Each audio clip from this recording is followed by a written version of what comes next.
প্ৰথমতে এনেধৰণে আঁচকে পাৰি ল'ব লাগে গোটেই ভেটিটো। তাৰপিছত এনেধৰণে এটা এটা গুটি প্ৰতিটো লাইনতে দি যাব লাগে। ভাদ মাহত অতি সহজতে কৰিব পৰা এবিধ খেতিৰ বিষয়ে আজি মই ক'ম, সেয়া হৈছে ওলকবি খেতি। আহক ওলকবি খেতি ভাদ মাহত কেনেধৰণে আগতীয়াকৈ কৰিব পাৰি সেয়া মই আজি আপোনালোকক এই ভিডিঅ'টোৰ জৰিয়তে দেখুৱাম, আৰু কবি গুটিখিনি কেনেধৰণে পচোৱা হয় সেয়াও আপোনালোকক এই ভিডিঅ'টোৰ জৰিয়তে দেখুৱাই আছোঁ। আপোনালোকে ভিডিঅ'টো শেষলৈকে চাব। আহক তেনে প্ৰথমতে দেখুৱাই লৈছোঁ, এয়া হৈছে চাকাটা কোম্পানীৰ কুইক ষ্টাৰ ওলকবি। আপোনালোকে বজাৰত কিনিবলৈ গ'লে এইটো 350-400ৰ ভিতৰত 10 গ্ৰামৰ পেকেট এটা পাই যাব। আৰু এইটো কেনেধৰণে পচোৱা হয় আজি আপোনালোকক এই ভিডিঅ'টোৰ জৰিয়তে দেখুৱাই আছোঁ। এয়া মই লাইন ভেটি কৰি থৈছোঁ, দীঘলকৈ ভেটি সেয়াৰ পৰা সেয়ালৈকে পৰি থৈছোঁ, আৰু ইয়াত মই এয়া আঁচ পাৰি থৈছোঁ। আৰু ইয়াক কেনেধৰণে পৰা হয় আপোনালোকক দেখুৱাই আছোঁ। যিহেতু এয়া হৈছে ধুনীয়া, আৰু এইপিনে আৰু ঢেৰুৱাও সিজি থৈছোঁ, এইপিনে আলু গুটি দি থৈছোঁ, আৰু এইডোখৰতে গোটেইডোখৰতে মই দিম ওলকবি পুলি ওলালে ওলকবি ৰুম ইয়াত। আহক তেনেহ'লে কেনেধৰণে পচাব লাগে সেয়া মই আপোনালোকক দেখুৱাই আছোঁ। প্ৰথমতে এনেধৰণে আঁচ পাৰি ল'ব লাগে। যিহেতু গুটিখিনি মানে এইটো দামী গুটি, হাইব্ৰিডৰ দামী গুটি নষ্ট কৰিব নোৱাৰি। ইয়াত লাইন লাইনকৈ আপোনালোকে এনেধৰণে লাইন লাইন কৰি ল'ব লাগিব।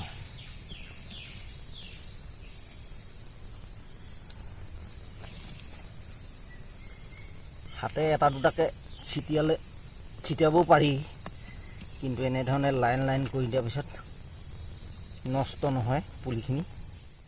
এটা হেৰি লৈ ল'ব, টিফিন লৈ ল'ব, নহ'লে বেলেগতো ল'ব পাৰিব। এনেধৰণে এইখিনি গুটিখিনি ইয়াত উলিয়াই ল'ব লাগে।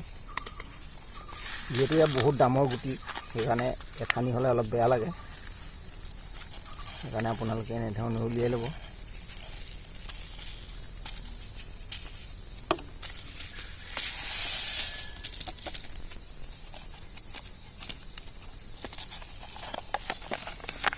আৰু ইয়াত এখন চালি বনাব লাগিব, আৰু সেয়াৰ পৰা মানে এই পানী নপৰাকৈ।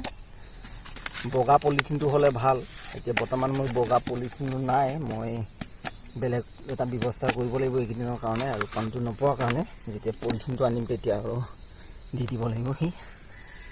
আৰু এনেধৰণে ইয়াত এটা এটাকৈ এনেধৰণে এটা এটা গুটি দি যাব লাগিব।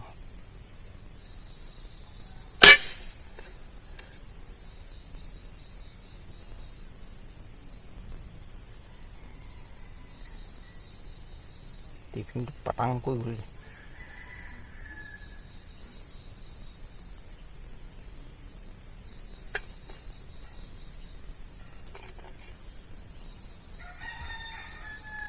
টাইম লাগিব, যথেষ্ট টাইম লাগিব গুটিখিনি সিঁচিলে।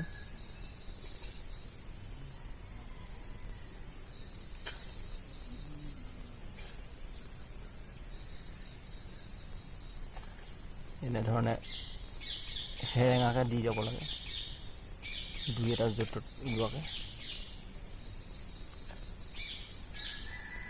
ঘন ঘনকৈ দিব নালাগে, এতিয়া মোৰ ঘনেই হৈ গৈছে দুই এটা।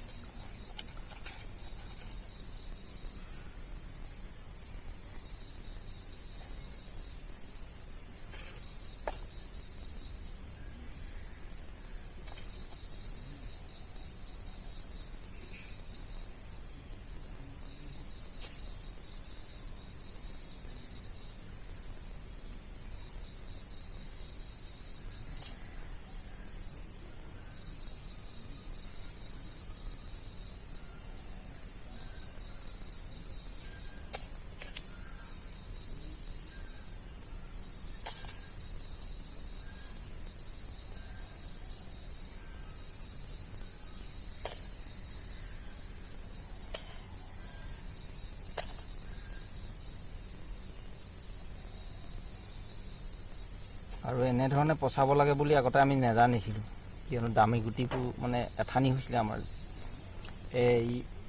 আমি এনেধৰণে সিঁচি দিছিলোঁ। সিঁচি দিব নালাগে, এনেধৰণে লাইন কৰি কৰি অলপ দেৰি লাগিব।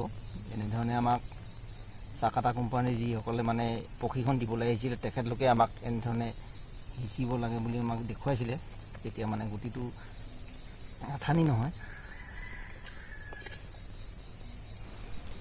এই ওলকবিটো অলপ দামটো অন্যতকৈ বেছি, তথাপিতো মানে ই 40-45 দিনৰ ভিতৰত মেচিয়ৰ হৈ যায়, সেইকাৰণে ইয়াক মানে কৰা হয়।